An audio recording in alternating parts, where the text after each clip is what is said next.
ahora, hoy, con este conversatorio, estoy esperando que nos digan que es malísimo. Que a la gente no le guste, pues yo sentirme que lo estamos haciendo muy bien. Ahora Pero a mí yo no lo creía, digamos, me afectaba muchísimo, decía, pero ¿cómo me están cerrando las puertas y me dicen que está bien que suceda eso? yeah, Eh, claro, era wow. una mirada como, mira, provocas polémica o provocas rechazo. Entonces, en ese sentido, la gente decía, te están leyendo. Si te dicen que, oye, no, sáquenlo del diario porque debe leer mejor sin él, que te estaban leyendo, que te estaban mirando.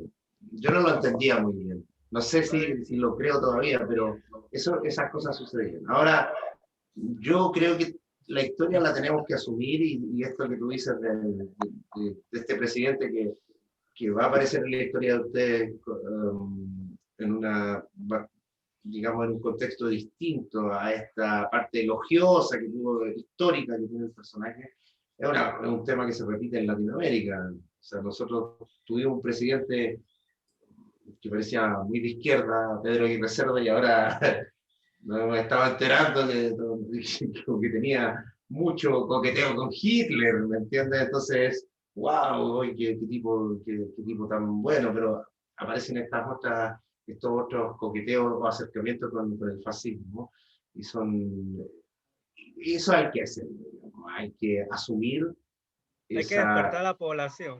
hay que despertar y o sea, siempre va a haber gente que va a apreciar mucho el trabajo, inclusive gente que es disidente con tu ideario.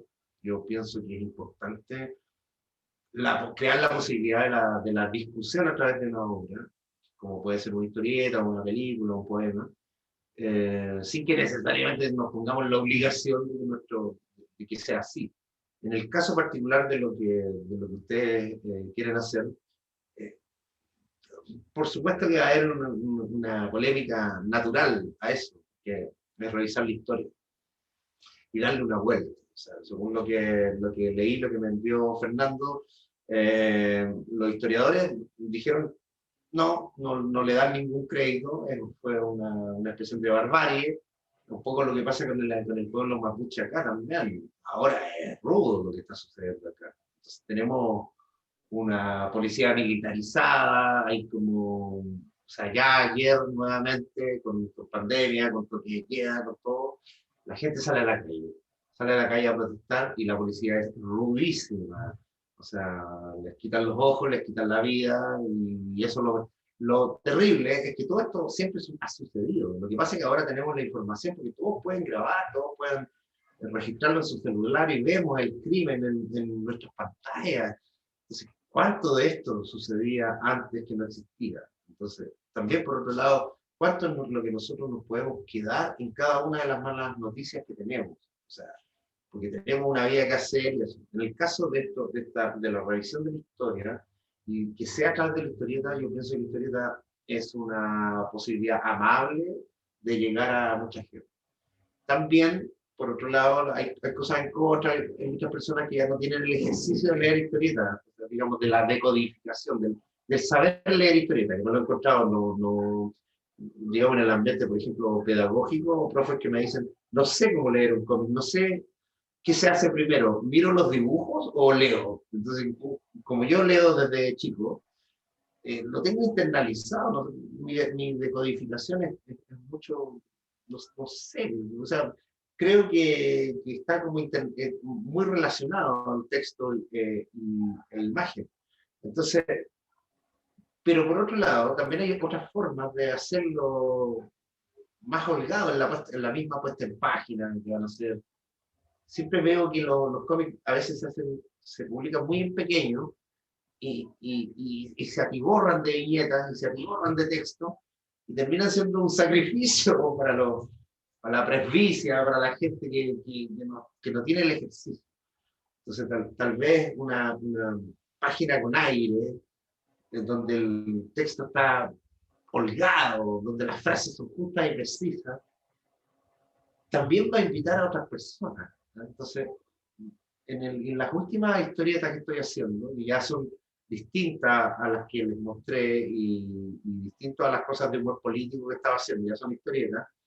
Por ejemplo, también hice un proceso histórico que no es es distinto, digamos, al que ustedes quieren abordar. Pero hablo de la dictadura sin hablar, de la dictadura de Pinochet. Entonces, lo que hice fue adaptar unas crónicas de un escritor que habla sobre las viejas salas de cine en Santiago y en otras ciudades de Chile. Y habla de las viejas películas de los 70, de los 80, pero en el contexto de la dictadura, que afuera de los cines estaban matando gente. Entonces, hace un nexo sin necesariamente estar hablando de Pinochet. ¿Ya? Yo ahí también estoy haciendo un revisionismo, digamos, estoy revisando, tuve que hacer una investigación y también dije, esto tengo que trabajarlo más grande, en mi original tengo que volver a la vieja técnica del original grande, de poder hacer un plano abierto, de poder jugar con, no atiborrar, no apretar, sino que liberar para que también lleguen otras personas que no necesariamente sean los lectores clásicos de historietas, que los lectores clásicos de historietas leen de todo y que perdonan todo, pero también invitemos a otras personas a que no... Creo que me ha funcionado, ¿no? O sea, hay gente que me dice, oh, qué bueno que estás haciendo eso porque yo vi tal película en tal cine. Entonces hace como una especie de mapa y también que tiene que ver con la puesta en página, ¿ya? Como nosotros... o sea, los cineastas hablan de la puesta en escena, los dramaturgos también. Nosotros hablamos de puesta en página, que sería más o menos el equivalente. Y eso también tiene que tener un cierto aire, creo yo. ¿Verdad? Por ahí puede haber una página más sobrecargada, pero tiene que invitar un tanto a leer, que es lo que, en cierta manera, a veces no pasa tanto con el, como digo, con el público, no tiene el ejercicio del cómic. Que los lectores de cómic ya pueden comprar de todo y leer de todas las historietas, pero ¿qué pasa con el que no está tan instruido? Ahí es donde queda el trabajo del editor, del dibujante, del guionista, de cómo se va a trabajar eso. Bueno, les quería mostrar unas páginas. Ahí hay unas páginas de ahora, recién las estoy trabajando, ¿no? Vean, hay planos muy abiertos. ¿Ya? Bueno, esto cerraría la historieta estas de las salas de cine. Y aparezco yo con mascarilla, porque la empecé, digamos, la historia transcurre el agosto del año pasado. Y yo remato estas historias del cine con lo que me pasó a mí, porque yo también tenía un cine de barrio y era... Entonces hablo de que las crónicas estas que como que reivindican una escena, que tienen cierto romanticismo, las que escribió este señor que yo quería ver aportar en mi parte de la historia, en que como niños pobres que íbamos a estos cines de programas triples, que veíamos películas picarescas italianas, western, películas de artes marciales y eso, jugábamos un juego siniestro que se llamaba Evadiendo al pedófilo, porque los cines de barrio estaban llenos de pedófilos, y eran unos seres así que los veíamos y después los veíamos en nuestras calles. Entonces nosotros éramos una patota, una pandilla de niños de 10 años, en que el más grande se tenía que encargar de, señor, no estamos solos. Y el tipo nos seguía y nos acosaba. Y algunos tuvieron peor suerte que nosotros no nos pasó nada. De eso se trata esta historia. Entonces también estoy hablando de esas salas oscuras, que era una caverna mágica, era una caverna llena de peligros. Y que también pongo este tema que está en el tapete, el abuso, el acoso, fuimos todo niño, es un ente que puede sufrir mucho. O sea, siempre es muy susceptible al sufrimiento del niño. Entonces también me permite hablar de otros temas a través de esto del cine. Y sigo hablando de las picarescas italianas, de las artes marciales, de las películas que veíamos cuando éramos chicos. También he tratado de trascender un poco esto de las técnicas, de jugar un poco, estoy metiendo acuarelitas, estoy jugando con otras cosas, manchas, estoy manchando con trapos, así, untar tinta en trapo, eso me da una textura diferente. Creo que he sido bastante libre en las elecciones que he tomado con respecto a la historieta, a la historieta que yo he hecho. En otras cosas, por supuesto que hay libertades que uno no tiene, o que se ven mancilladas. Vivo en un país fascista, Por ahí Fernando les puede haber contado, un país absolutamente fascista, y que las libertades son un relativo, y que la libertad ahora es tener el crédito en un mall, el poder comprar, comprar y comprar. Ese es el espectro de libertad en el que nos desenvolvemos. Entonces, estas pequeñas instancias de libertad, como el que estamos viviendo en esta emisión, que es una instancia de libertad chiquitita, el de que yo pueda hacer mi historieta, que nadie me diga nada, y que ustedes puedan escribir sus textos, o hacer sus historietas, o hacer sus películas, hay que valorizarlos y enaltecerlos al máximo. Entonces, no necesariamente quiere decir que nos vamos a insertar en un mercado y nos vamos a forrar de plata en eso, sino que acomodar esos espacios de libertad para seguir creando unos nuevos espacios de libertad. Ya, no sé si me estoy poniendo un poco críptico con mi apreciación. Yo te tengo una pregunta, Chris. Dígame. Es que a mí te quería preguntar por el libro 1993. Ah, sí, acá lo tengo. Y particularmente por una cosa como personal, que tiene que ver. Nosotros hemos hablado ya con esto y con Alex, de hecho lo hablamos, creo que no un par de días, o es un par de semanas, pero estas cosas episódicas se sienten como si fueran todo un mismo momento, ¿no? Y sobre retratar el horror, te quería preguntar, particularmente, y las decisiones que tomaste en ese libro, particularmente, ¿por qué? ¿Cómo? O sea, el proceso mismo de ese libro, y por qué tomaste las decisiones que tomaste estéticas en torno tal vez a esta cosa que es tan difícil. Y con esto te voy a dar un ejemplo. Yo cuando trabajaba con el Rodrigo, nosotros nos tocó dibujar un anexo. Yo en guión le escribí un anexo. Un anexo es un centro de rehabilitación mexicano, que te imaginarás que en México los centros de rehabilitación no rehabilitan mucho, inhabilitan a personas, literalmente, y hay mucha tortura. Entonces hay una imagen de tortura y el Rodrigo, su familia pasó por una situación de tortura política. Entonces, él como hijo de esta situación, le complicó mucho esa viñeta. Fue súper, súper fuerte y fue tan fuerte que hoy, por ejemplo, creo que tuvo que ver en parte de cómo nuestra amistad empezó a entrar fuerza, porque a entrar en cierta ruptura, porque a él como dibujante, al dibujar algo así, le dolió en el alma. Y yo como al escribirlo es distinto, son relaciones distintas cuando uno, yo lo estaba escribiendo porque yo sentía que eso tenía que ser contado, ¿me entiendes? Que teníamos que decir que en México en los centros de rehabilitación torturaban personas. Y al final se encontró una solución, que fue poner en segundo plano la situación de tortura y en primer plano una conversación, por ejemplo. Pero esto solamente lo estoy tirando adelante por eso, porque cuando uno dibuja sobre todo, el abordar el horror o el elegir la forma de abordar el horror y de hablar del horror, sobre todo en estas cosas históricas que son tan horribles, pues te quería preguntar eso, ¿cómo tú lo veís, cómo tú lo sentiste? Y sobre todo yo creo que en ese libro que particularmente puntualiza en eso, ¿no? Mira, antes de referirme al libro 1993, me quería referir a otra instancia que es una vivencia personal, que en los años 80 yo estaba en el liceo, estaba en la secundaria, en el Liceo de Aplicación, que es un liceo con una historia política fuerte y con una historia de represión fuerte también. Yo tuve compañero y amigo a Mauricio Maigret, un joven, teníamos 17, 18 años, un tercero medio, y él estaba muy metido en la cosa política, en la lucha contra Pinochet, en esta agrupación El MIR, Movimiento de Izquierda Revolucionario, que siempre estuvieron por la vía armada, que fueron absolutamente reprimidos.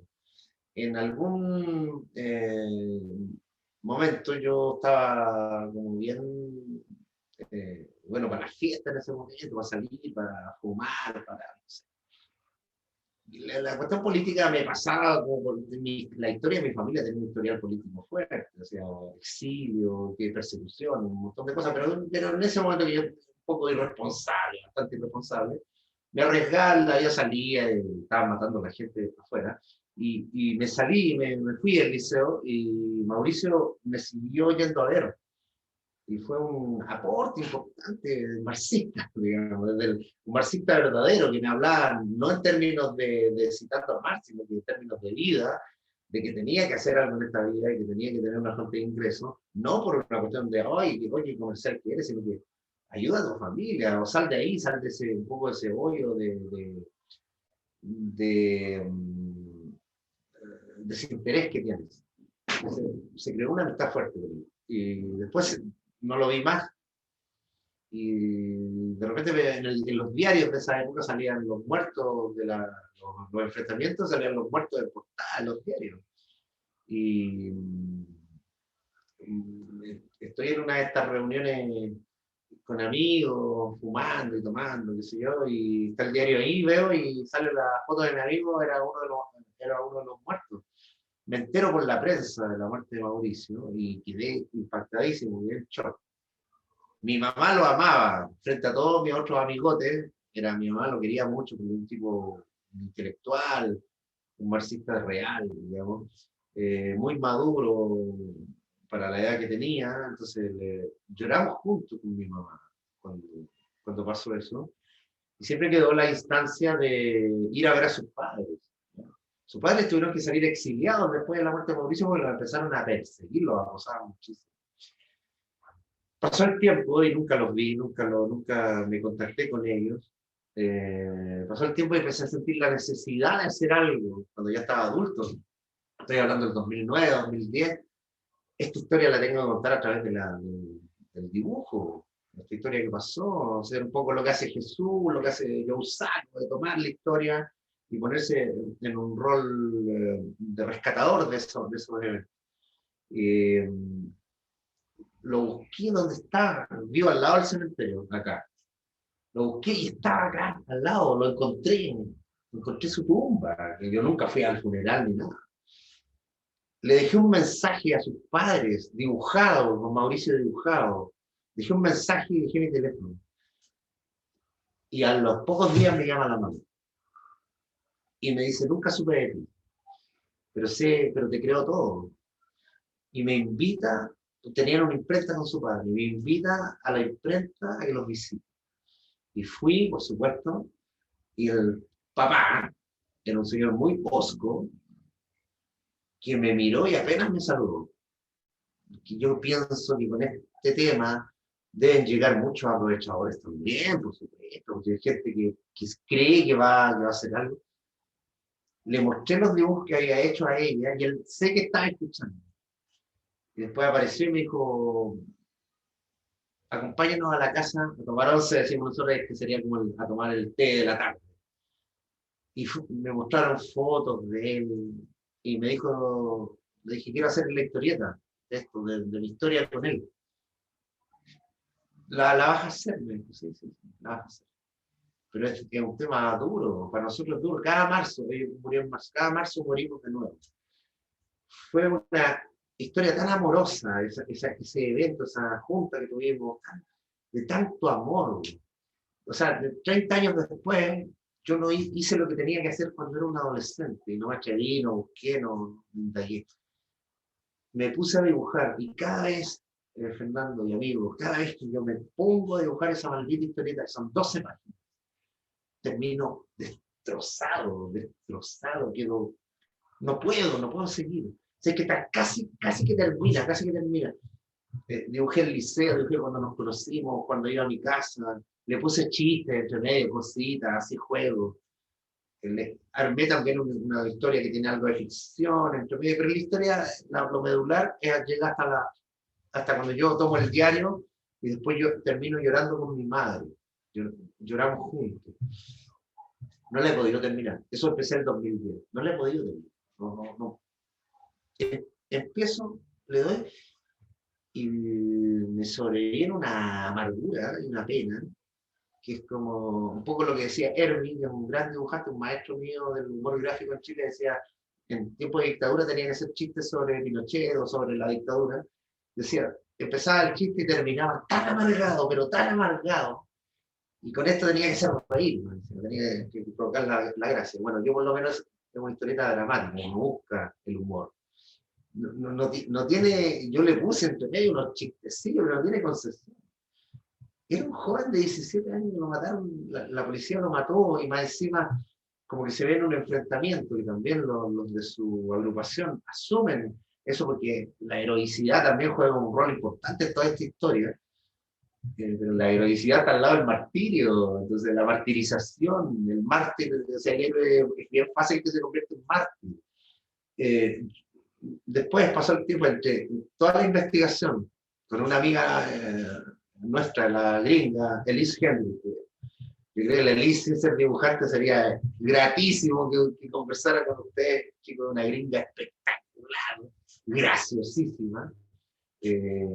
Fuimos al lugar del enfrentamiento, que es un cuartel de Paco decimos nosotros a los policías uniformados, y la gringa fue a sacar fotos de una población peligrosa. ¿Sabes qué? No tiene lógica que haya habido un enfrentamiento en todo ese lugar. Nosotros creemos que fue un montaje. Pero los del MIR, los que militaban con Mauricio, lo asumen y lo enaltecen el héroe. Nosotros decimos no hay más muertos, no hay más miristas, no se sabe quiénes son los otros miristas que participaron, nada, no hay nada. Entonces la gringa que sabe algo de guerra de guerrilla me dijo, esto no fue un enfrentamiento, esto fue un montaje. Y yo le creo, yo creo firmemente. Pero, ¿cómo digo yo eso frente a los padres del Mauricio, que también han asumido un poco la historia? No lo puedo, entonces es complicadísimo, es un tema complicado. Ahora, en la historieta que yo hice, no llego hasta esa parte, que yo quería seguir. O sea, no he podido terminar 12 páginas, que voy a poder terminar 100 con toda la historia. Bueno, esa es una de las y que un poco se relaciona con la historia que le pasa a Rodrigo respecto a la tortura, a los temas escabrosos cuando tú los revisitas. En el caso de 1993, que es este libro, para contextualizarlo, es una historia que pasa cuando ya Pinochet se había ido y se suponía que estábamos en democracia en el año 93. Hay un grupo de izquierda independiente que se llama el Lautaro, ¿ya? Juvenil Lautaro, no me acuerdo bien, y que asaltaban bancos para financiarse y con absoluta inexperiencia asaltan un banco en la zona alta de la ciudad, que es una zona acomodada, digamos, y muy inexpertos se enfrentan a los guardias y matan a un guardia. Y huyen del lugar. ¿Y cómo sería la inexperiencia? Que nosotros que nos asaltamos bancos sabemos, por las películas, que si tú haces algo, todos se tienen que ir, que se tienen que separar, que se tienen que abrir, digamos, los participantes se tienen que ir cada uno por su lado y salvarse como sea. Sería la lógica. No, se van todos juntos con las armas escondidas en un bus, en una un microbús comercial, digamos, lleno de gente. Y bueno, la policía lo descubre, paran la micro y hay un enfrentamiento. Y los pacos se vuelven locos y matan gente que no tenía nada que ver con el asalto, y hieren a otros tantos, acribillan la micro. Y es la primera manifestación dentro de la llamada democracia en que nos damos cuenta, no, esto no ha cambiado nada, la policía sigue haciendo lo que quiere, el Estado o el gobierno apoya públicamente el actuar de la policía. La policía se vuelve loca y muere gente inocente, queda lisiada gente inocente, mueren un policía, muere un lautarista, creo, y otros, por supuesto, se lo llevan a todos presos. Entonces, un caso emblemático. Cuando estaba pasando eso, yo estaba al otro lado de la ciudad, terminando mi primer noviazgo, así como que un noviazgo que había durado mucho tiempo. Al otro lado de la ciudad había un joven llorando de amor, una pena de amor. Entonces, estaba justo pasando eso, entonces era un tema que me tocaba, porque empecé a crecer a fuego, digamos, que era madurar a sangre y fuego, y darse cuenta que las democracias generalmente esconden tantas cosas y que son continuidades, en nuestro caso particular chileno era el negociado que habían hecho algunos políticos, que Pinochet salía en realidad bastante favorecido por los tratos que se hicieron, se fue como presidente, quedó como senador vitalicio, no hubo cárcel, no hubo nada.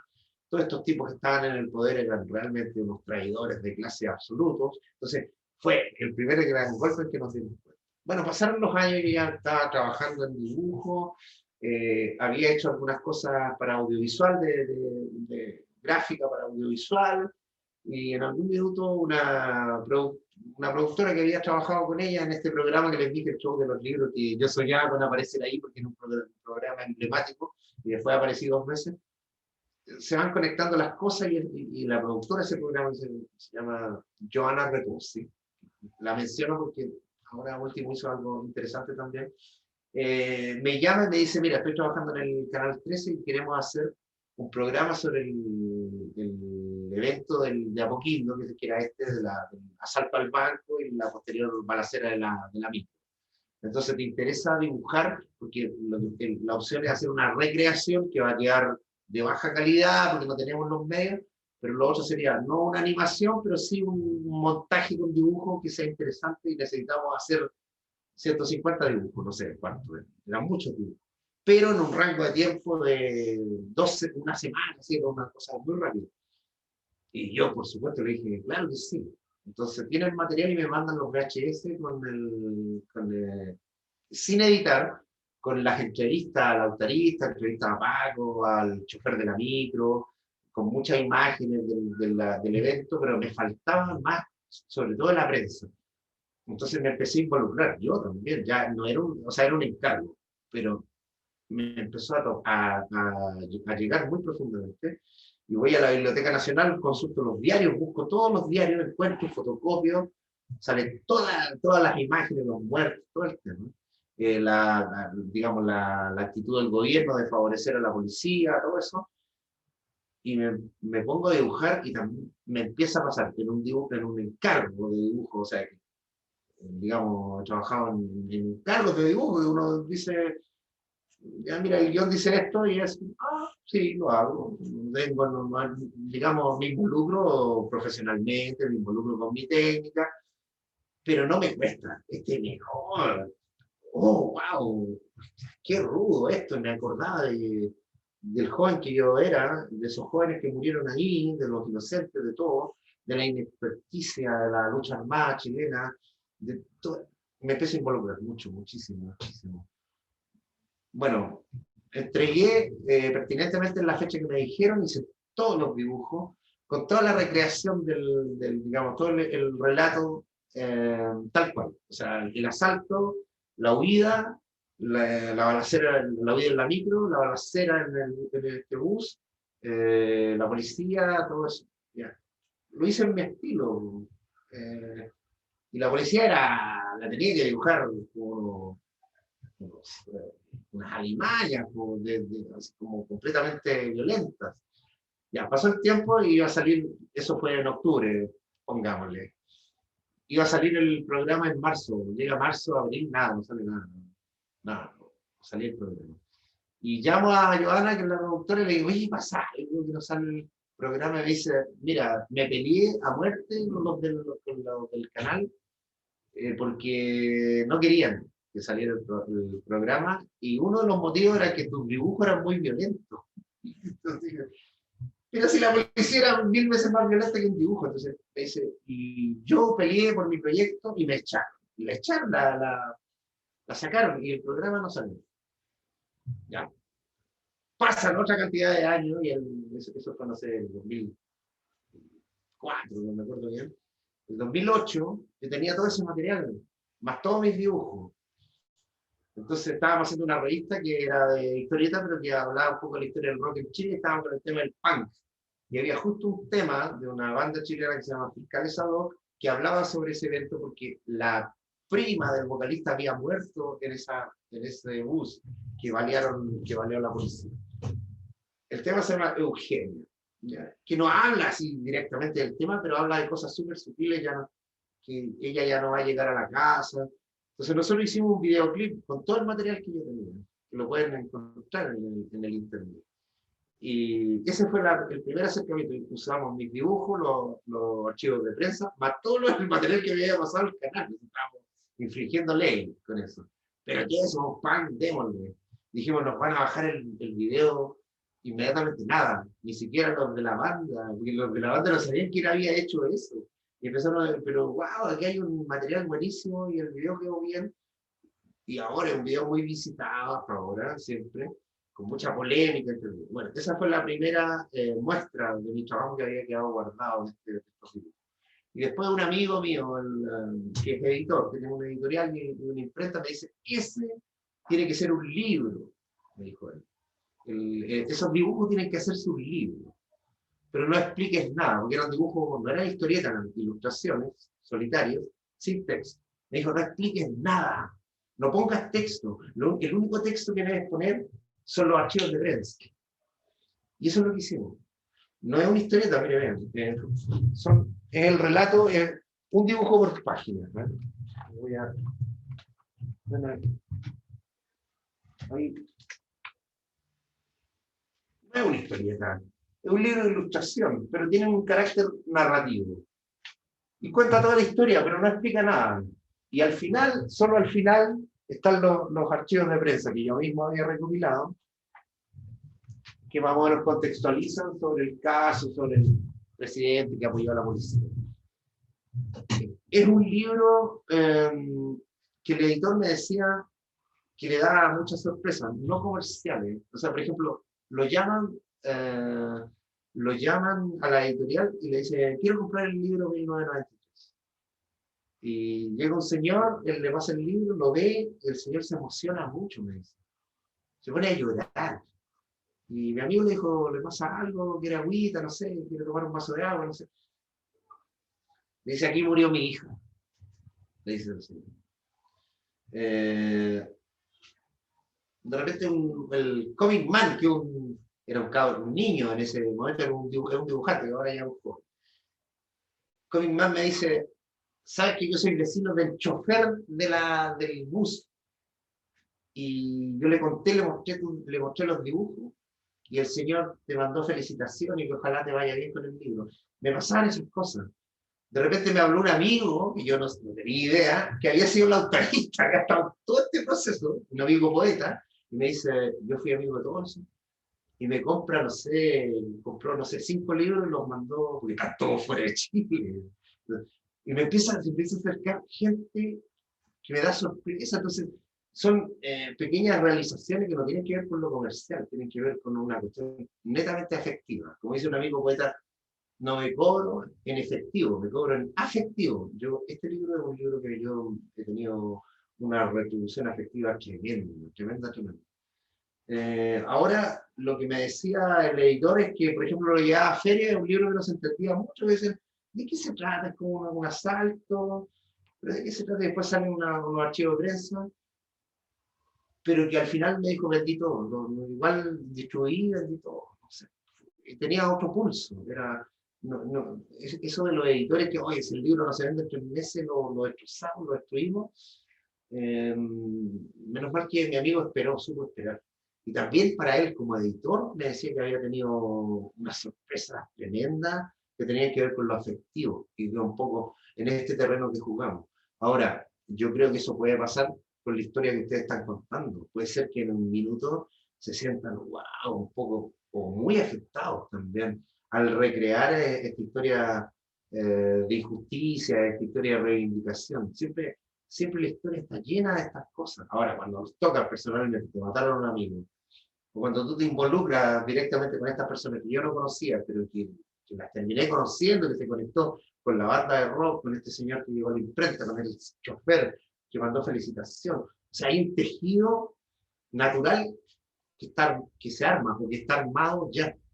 Entonces, es cosa de bailar, ¿no? de empezar a tirar hebras.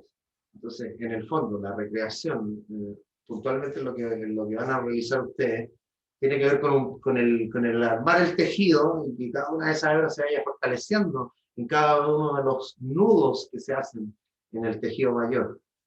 Un gran telar el que se está haciendo. Un poco lo que hace Jesús al tomar la historia reciente del Perú con la matanza de los militares con Sendero Luminoso, también está tejiendo. Lo hace Joe Sacco.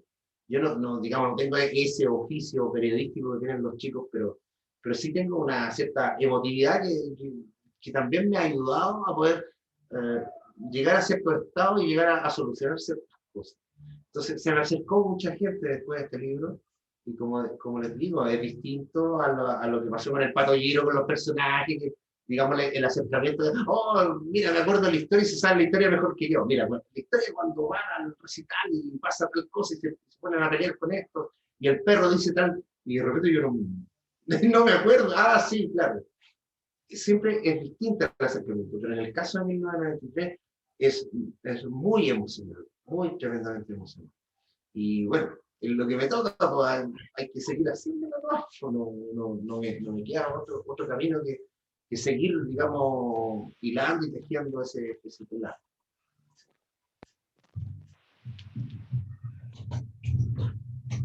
No sé si tienen más preguntas o comentarios. ¿Alguien esto que tenga una pregunta, a ver esto, o un comentario? Sería bueno escuchar a los compañeros. Orun, Sí, Orun, cuéntame, Bernal. bueno, Escucha, hola, Hola, hola. hola. primeramente felicitar a Cristian, el maestro Cristian, de su experiencia, sino al contrario. Además, animar a Alex. Hizo una pregunta interesante, pasó la experiencia de Cristian, porque ya que está en la academia, igualmente nosotros estamos en la academia en el sentido de romper ese esquema colonialista mental que hay en la academia. Es decir, yo me he enfrentado con los nietos y nietas de Belisario Porras. No le gusta que escriban esa historia. Yo creo que ahora ustedes, apoyados por nosotros, digamos, como historiadores y estamos en la academia, no tengan miedo, escríbenlo, háganlo. Al contrario, háganlo, hágaselo. Y eso hay que hacerlo porque en el momento que Cristian escribió Momento de Pinochet, en menos que lo perseguían o decían que no haga eso. Yo creo que este grupo va a romper esquemas, yo creo que es necesario hacerlo. Y ahí hay apoyo, no se está inventando nada, no se está inventando nada, no es nada oral, y también ahora está fundamentado con la parte documental.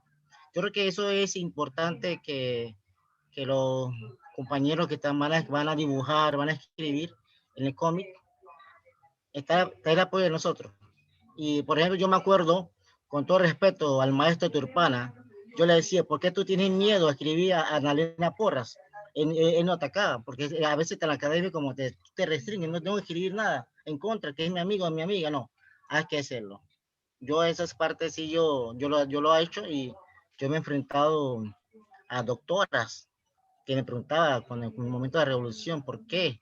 Yo le daba argumentaciones. Yo creo que Alex, te animo y a los demás también que hay que hacerlo. Y eso cree, la experiencia del maestro Cristian lo ha hecho, lo ha demostrado, dibujar las cosas y decir las cosas como son.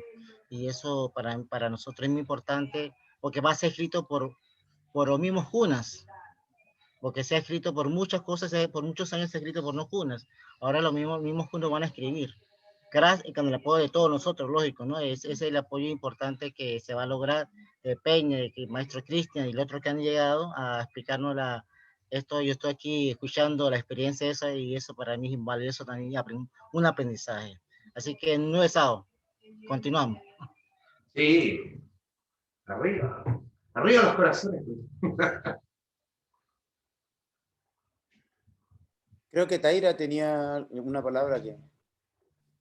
Taira. No, hola, ¿cómo están? Hola. Un placer, Cristian, ¿no? Hola, Bueno, hola. no, era un poquito un comentario, no, más que una pregunta, ¿no? Interesante porque, bueno, igual todos han sido muy buenos, ¿no? Sé que falta otro más, ¿no? En este taller. Aquí también hay, bueno, no sé si lo habían mencionado al principio, están los historiadores, están los nietos de los revolucionarios, a que del hecho histórico, aquí hay algunos, y todo ese tronco histórico que tiene el pueblo Tule en esta historia, ¿no? Está dentro de nuestra propia sangre, ¿no? Y eso como muy bien lo menciona Cristian, está muy cercano, ¿no? O sea, está allí, ¿no? O sea, no es que es el otro árbol genealógico, no, o sea, está tan cerca esa historia y siempre uno lo vive, ¿no? Casualmente en este mes, ¿no? Y cuando me dices que eres poeta, uno que está en esos aprendices y encaminándose a escribir, ¿no? Por ejemplo, ahora yo ando, bueno, espero yo escribir, hacer un micro cuento que estoy haciendo, y hoy los invito también a las 7, va a haber poesía en el tema de la revolución en la plataforma del movimiento. Tengo que aprovechar la circunstancia e invitar también al poeta Cristian, ¿no? Y en ese sentir de poesía que uno trata de hacer, de amar y soñar, ¿no? Con esto, yo al principio, bueno, como han pasado varios, siempre preguntaba eso de las viñetas, ¿no? Que a mí esa formalidad entre poner viñetas y después escribir, y después primero cuál es el paso y después el segundo y o el otro dice el segundo y después el tercero y después Feña dice, no, no, hazlo como tírate, ¿no? Entonces, claro, pero el poeta en sí, casi siempre, ¿no? Los poetas igual como Feña, ¿no? Son más locos y dan mucho, no tienen regla, ¿no? O sea, entonces yo al principio dije, pero ¿cuál es la regla? A ver, hay regla, pero entonces, ¿no?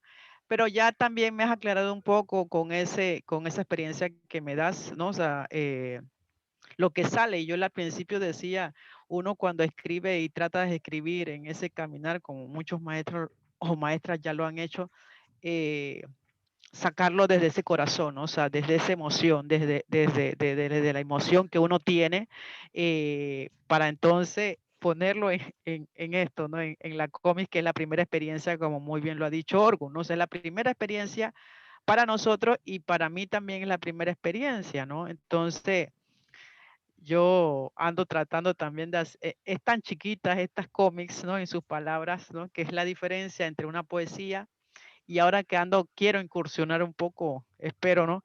Escribir un microcuentos. eh, entonces me quedo pensando, wow, esto es otra experiencia también muy rica, ¿no? Y muchas gracias por tu experiencia, ¿no? Genial, perdone una cosita, nosotros estamos también después de esto, queremos armar como escritura de cuentos, basados en la, así que Taira sería buenísimo ahí más adelante que estamos pensando, porque es importante es bajar toda esta parte, como dices, maestro Cristiano, esa cuestión de sacar, aunque te golpeen, ¿no? Y es importante desde diferentes puntos, desde diferentes tipos de arte, se pueda contar historias, ¿no? A veces desde la no oficialidad, ¿no? Muchas veces estamos en la oficialidad y a la vez en la oficialidad. Y eso es lo que dicen nuestros abuelos normalmente, ¿no? Que tienes dos lentes, que nos dicen, ¿no? Tienes dos lentes que puedes usarlo.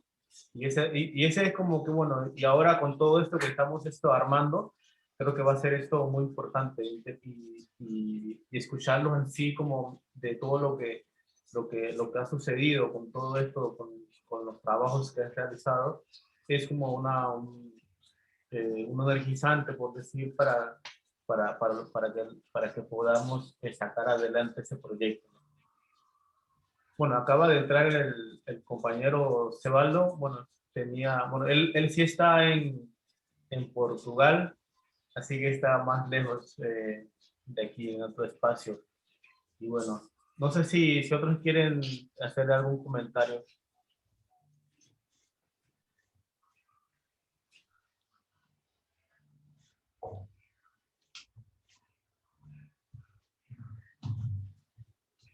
A ver.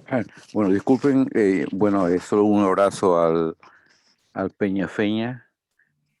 No lo escuché, pero Cristian, disculpe que no pude. Yo sé seguro que Orgumba está grabando y lo vamos a escuchar. Lo último que escuché de Taire otro es solo apañé fueguitos, pero pienso que esos fueguitos es que estamos hechos, ¿no?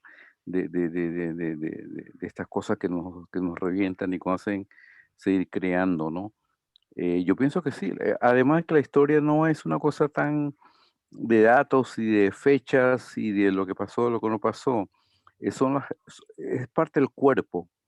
Pienso que hay que pensar siempre en el cuerpo, la dinámica del cuerpo, y el cuerpo es memoria, como archivo. Y el cuerpo es archivo también, es un archivo de la memoria, ¿no? Y eso no tiene que esperar datos certeros, datos como tiene que ser, como va, o que si tengo miedo o no tengo miedo, si no está ahí el cuerpo contando. Y el cuerpo es dedos, el cuerpo es memoria, ojos, es presencia, ¿no? Y entonces, por ejemplo, no escuché, voy mañana tal vez con calma a escuchar el trabajo del compañero Cristian, pero una cosa que siempre en estos días estoy pensando, porque mañana es el Día Internacional de la Lengua Materna a nivel mundial, ¿no? Todo el mundo va a celebrar y nosotros con más, y la cuestión de la lengua es tan importante que hasta en el cómic se siente esa lengua, ¿no? Cuando yo leo Condorito, o cuando veo Corto Maltese, o cuando veo el trabajo de Feño, cuando otros, y las caídas o las luchas, siento eso, ¿no? Uno siente el cuerpo a pronunciarse, a cantar y a pelear. Yo pienso que ahí está, y aquí hay poesía pura y dura, ¿no? Como nos lo enseñan los pueblos indígenas, ¿no? Como la palabra, el canto y el cuento es una presencia, es una militancia y es una acción, ¿no? Y yo, como simple estudiante en estos 3 semanas que han sido intensos y muy buenos y duros, 2 horas aprendiendo, para mí es lindísimo. Yo simplemente quería decir eso, ¿no? Yo ahora acabo de entrar, ese cuerpo humilde, simple, sencillo, entró, llegué tarde y continuar a estudiar más, aprender más de ustedes. Abrazos. Un abrazo grande, maestro. Abrazos, sí. Quería entrar en una pregunta porque han salido varias cosas. Me pareció muy interesante lo que apuntó Taira en términos de la poética del cómic. Y quería tirar la pelota de vuelta para ti, Cristian, en sentido de qué es lo que tú has visto, porque yo sé que tienes un recorrido poético y sé que en los últimos años también empezaste a agarrar a la décima, que es como lo más ordenado de la poesía, o sea, es como esa poesía estructuradita. Y, y quería como preguntarte eso, como qué cosas tienes en mente o qué cosas has pensado con respecto a la relación entre poesía y historieta.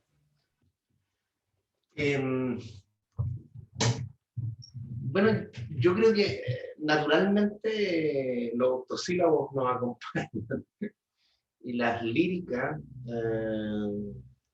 aparecen en lugares insospechados. O sea, el tipo que vende helado, que ofrece algo en la feria, ya hay una lírica, ya hay una intencionalidad, más allá de lo que se dice, cómo se estructura, lo que decías tú, del armado, de esta construcción.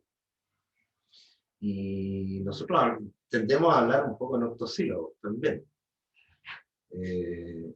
Esto que les contaba de la defensa del monstruo lo hicimos sin ninguna intención lírica, y el otro día lo revisamos porque no, o sea, lo grabamos en realidad, se grabó aquí, en este taller. Y el otro día lo transcribimos y era octosilábico, naturalmente. Yo creo que también uno se va deformando como de formación profesional, medio odioso ese término, pero como de formación creativa. Entonces, sí, me adentré en el tema de las décimas, tenemos un historial chileno de Violeta Parra para atrás con el tema de la construcción, con esa construcción en décimas. Me interesó en algún minuto acercarme a la estructura de las canciones y me di cuenta que en muchos casos de las cosas que yo había hecho en tiras, sí había una lírica, sin que yo lo hubiese madurado demasiado, sin que yo lo hubiese reflexionado demasiado. Esto que les digo de la del ritmo que le doy a o el ritmo a la puesta en página, creo que sí tiene una construcción algo musical. No sé si lo explico bien, pero esto que les digo de que el plano quede holgado, de que el texto se deje leer, de que las letras se entiendan, de que las frases sean las justas y precisas, tienen que ver un poco con cómo es la canción, ¿ya? O cómo es esto de la juglaría, digamos, ¿ya? Cómo yo estructuro de tal manera en que le doy cierta musicalidad. La música es matemática y la historia también es matemática. El cine también tiene su matemática, digamos. Hay una ciertos virtuosos que se les sale, digamos, sin necesidad de ponerse a reflexionar, sale eso en cualquiera de las instancias creativas que nosotros nos manejemos. Alguna vez alguien me dijo que encontraba que era musical mis tiras cómicas o mi historietas, que había una musicalidad. Después yo lo asumí y empecé a investigar. Tuve una profe de canto un año.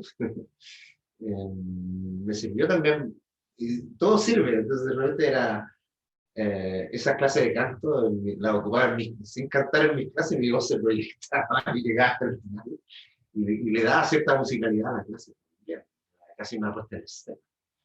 Entonces todo se aplica, y en el caso del dibujo, sin yo ser un dibujante ultra virtuoso, como pueden ser, no soy Harry Potter, digamos, pero me defiendo en lo que puedo hacer, o sea, el dibujo, lo que quiero dibujar se entiende que es eso. También en las técnicas que yo voy agregando, el entintado que hago, digamos, la paleta de materiales que uso, la pluma, la tinta china, ahora el extracto de nogal, lo que les decía, estoy experimentando con color, con untar telas, y con la textura de la tela hacer una textura gráfica, o hacer monocopia. Eso también se aplica musicalmente, o sea, no puedo poner todo eso en una sola obra, sino que tiene que haber un criterio, una matemática que haga una selección de los materiales sobre los que voy a trabajar y dónde, en tal o cual lugar donde se va a aplicar esa tal o cual técnica. Entonces ahí hay una cosa que se conecta con lo musical y con lo matemático. Sí, yo era muy malo para evadía las matemáticas y me iba mal, pero ahora sacando cuentas es súper bueno. Entonces, van quedando algunas de las cosas. No me engañan tan fácil así con las cuentas. Entonces, ¿me entienden? Se van aplicando y se van desbordando. Esas cosas que no fuiste tan hábil cuando eras chico, como la matemática en mi caso. Sí hay matemáticas en mi vida, sí la respeto muchísimo. Ahora, si me ponen a hacer una ecuación, no la voy a estar planeándome, pero digamos en lo elemental, en el cálculo, digamos, en los espacios, en los nichos que se van armando. La página son pequeños nichos, un pequeño tablado que se va haciendo, se va armando. Y es cuando yo les decía de que veía que la tendencia era a atiborrar, y que a veces no invitaba a la gente que no tenía el ejercicio, no invita a leer, sino que es una dificultad, tengo que leer esta letra tan chica y llena de texto que a veces es innecesario. A lo mejor ese mismo texto en 2 frases, y ahí entraría sí la poesía, sin que sea una intención poética, ¿me entiendes? Sino que se aplica poéticamente en el sentido del espacio que yo estoy ocupando, de cómo yo armo la página. O sea, si la página la armo, por ejemplo, en general es bastante tradicional en cuanto al armado, son 3 tiras de viñeta, ¿ya? Si agrego más, las voy a atiborrar más, entonces me quedo mejor en 3 tiras, pero de repente hago algunas otras más usadas. Por ejemplo, hay viñetas que contienen viñetas, o sea, viñetas que se superponen a otras viñetas. Entonces ya le doy otro diseño. Hay algunas que están como superpuestas, que se salen, porque algún elemento, la mano del personaje sale hacia la otra viñeta.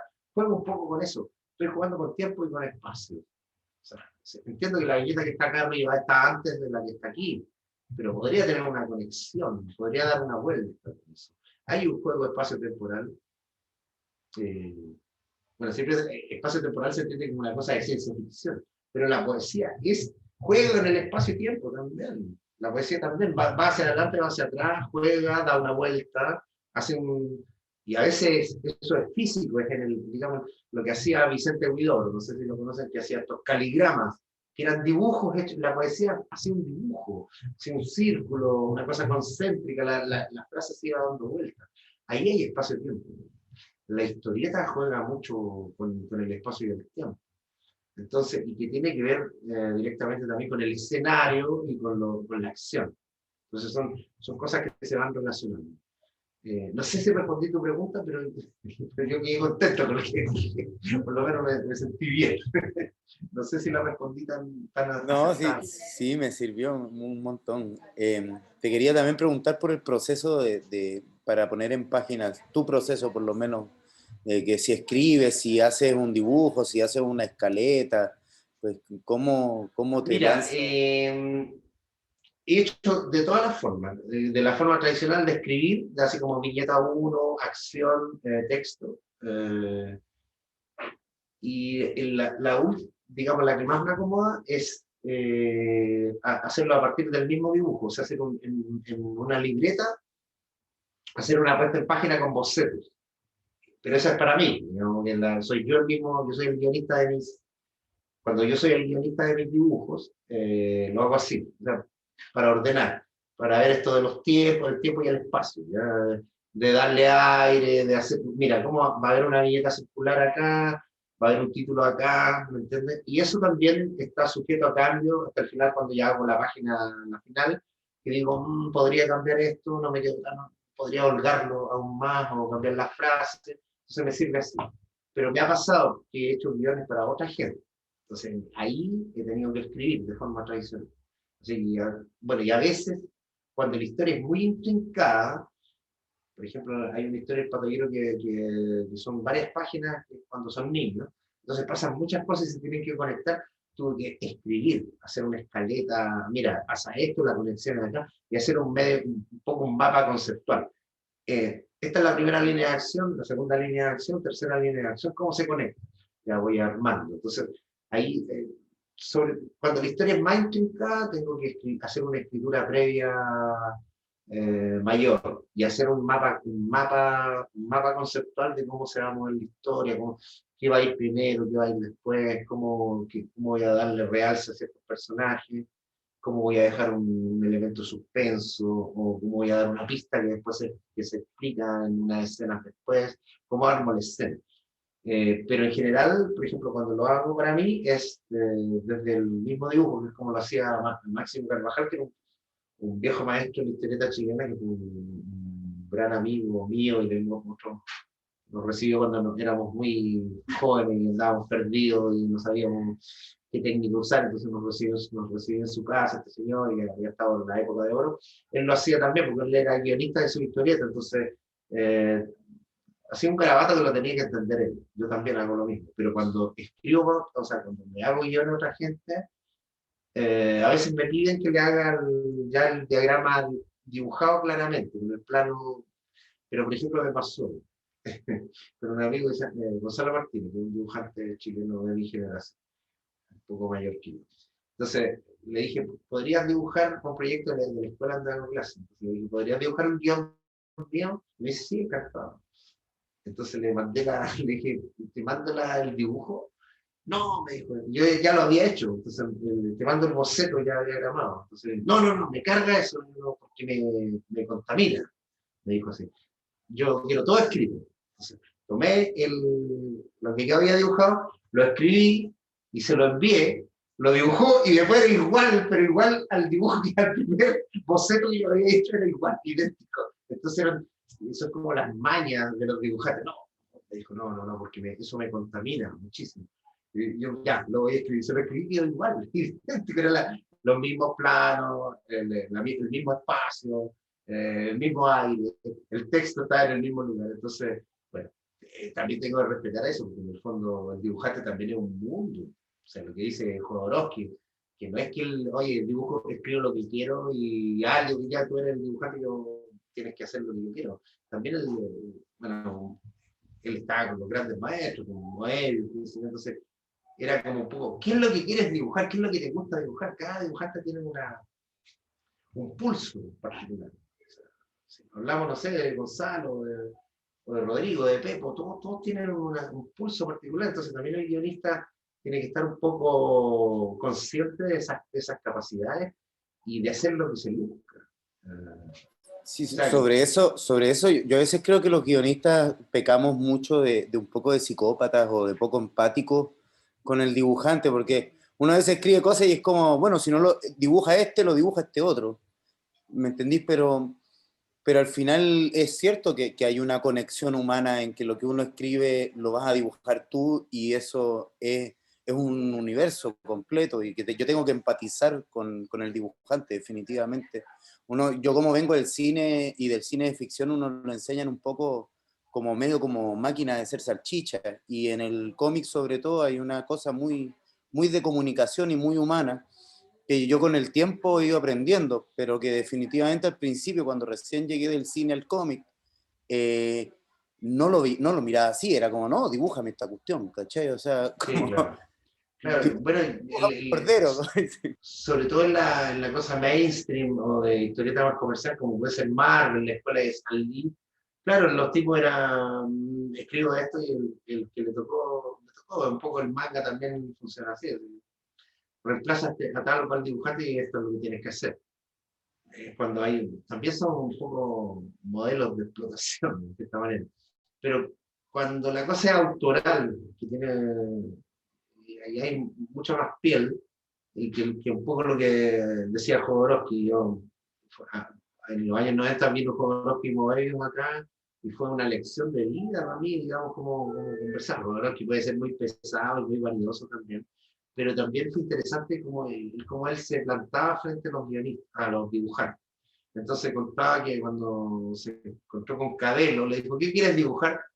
Quiero dibujar criaturas, pero ningún humano. Entonces, él le hizo una historia con puros monstruos. Entonces, eran como puros seres raros. Entonces, no quiero dibujar humanos. Ya, bueno, entonces, hacía que se lucieran los dibujantes, pero no dejaba de ser Jodorowsky.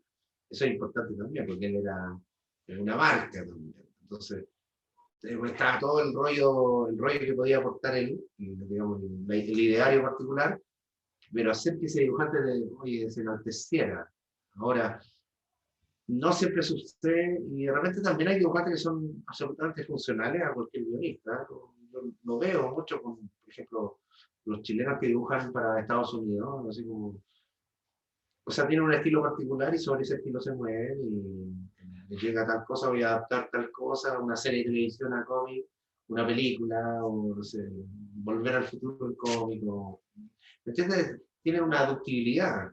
Yo no funcionaría jamás en un medio así, me aburriría muchísimo y no me daría digamos, el ánimo como para seguir en eso, pero reconozco mucho también ese tipo de dibujante, ese tipo de historietista que es dúctil, que llega a un medio y le entregan un guión y sobre ese guión trabaja sin ninguna problemática, me parece admirable.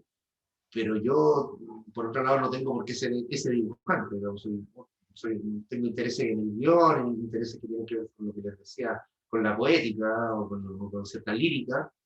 Este soy yo. Ahora, también de repente hay gente que me dice, así no se dibuja como.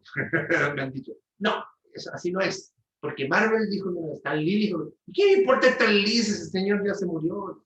¿Me entiendes? O sea, yo lo leí cuando era niño, eso. No tengo por qué estar supeditado a lo que ya se hizo. ¿Sí? Hay siempre un camino nuevo. Este es un camino nuevo. Lo que están haciendo ustedes es un camino nuevo. Por donde se mire. Un camino nuevo están buscando, a través del cómic, contar una historia que no ha tenido la revisión necesaria.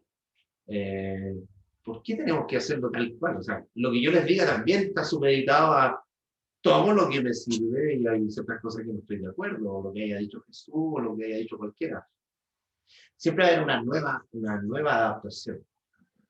Como eso cuando decían, no le copies a uno porque eso es plagio, pero si le copias a 10, eso es influencia. Entonces, si le copias la mano a uno, el ojo a otro, la oreja a otro, ya sale un dibujante, un onceavo dibujante. No es que si le copio solo a Hugo Pratt, le copio solo a Jack Kirby, soy un plagiador. Pero si tomo influencia de un montón de gente, estoy influenciando. Son aspectos distintos en la metodología de trabajo. pero todo está en pos de que se está armando siempre. Siempre hay un nuevo empezar, digamos, frente al método. Ahora, es probable que si hacen un primer libro, va a costar, pero si hacen un segundo va a costar menos. Y si hacen un tercero, van a estar así, después pueden hacer libros, así. Y puede ser que también esa fórmula, se hace una fórmula y se aburran, y digan, no, quiero hacer otra cosa, otro método, otra metodología, porque ya se hizo fórmula y me aburrí. O ya se hizo fórmula y me entretuve cada vez más y cada vez más crecí. Entonces, bueno, siempre rehuyo un poco de las fórmulas, pero también he caído en las mías. O sea, el que está haciendo clases, igual son ciertos pulsos, pero trato de, por ejemplo, con los alumnos, que digamos, donde más, se hace más patente un poco lo que digo, he tratado de buscar las competencias particulares, o sea, de poder decirle, tienes gracia, tienes facilidad con el humor, explora por ahí, escarba por ahí, tienes facilidad con el blanco y negro, te gusta el acrílico, se nota que te gusta el acrílico, sigue escarbando por ese lugar, y sabes que creo que no me he equivocado, me lo han dicho después, me dijiste, en tal clase me dijiste que explorara por ahí, y ahora estoy haciendo esto, y ha crecido enormemente. O algunos que eran muy buenos gestores y no eran tan buenos dibujantes, de repente les he dicho que son buenos gestores tal vez, y se han convertido en productores o algo así, no sé, han olvidado un poco el dibujo. Ahí tal vez he pecado.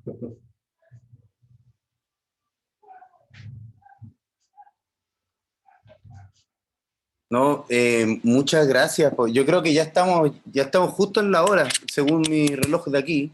Sí. No. Entonces, y yo sé que tenéis un compromiso, así que de repente podríamos irlo cerrando, no sé. De partida, por mi lado, quería dar gracias y pasar la palabra para que vayamos metiéndole, pero muchas gracias, Cristian, por todo. De verdad, ha sido súper útil. A mí me ha servido, yo aprendí un montón en esta conversación y eso que es como si no hubiéramos tomado una cerveza, nos faltó la chela nomás. Pero faltó la chela, qué estaba gusto. tomando juguito. Para la próxima. Eso sé que la cerveza chilena no es muy buena. Sí, muchas gracias, Cristiano, por su tiempo y ofrecernos su sabiduría y sus conocimientos para nosotros, súper útil. Así que gracias, y gracias, chicos, por la tarde. Y bueno, recuerden que estoy grabando para para que puedan revisarlo después con calma. Y bueno, otro que me pidió también Cebaldo. Y bueno, nos vemos mañana a la misma hora ahí con el compa Feña.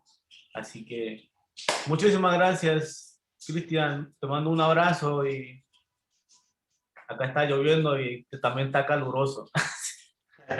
No, muchas gracias a ustedes. También esto ha sido muy grato, lo que les decía, compartiendo continente y tan poco que nos conocemos. Hay que conocer más el barrio. Antes era, por lo menos ahora con los que están alrededor, con Perú, con Bolivia, con Argentina, se ha suscitado un poco esto. Falta todavía en esta instancia de pandemia seguir armando este gran telar. Muchas gracias a ustedes, les mando un gran abrazo y también disfruté a Concho toda esta conversación. Que les vaya muy bien. Chao, gracias. Chao, gracias. Suerte. Ya. Chao.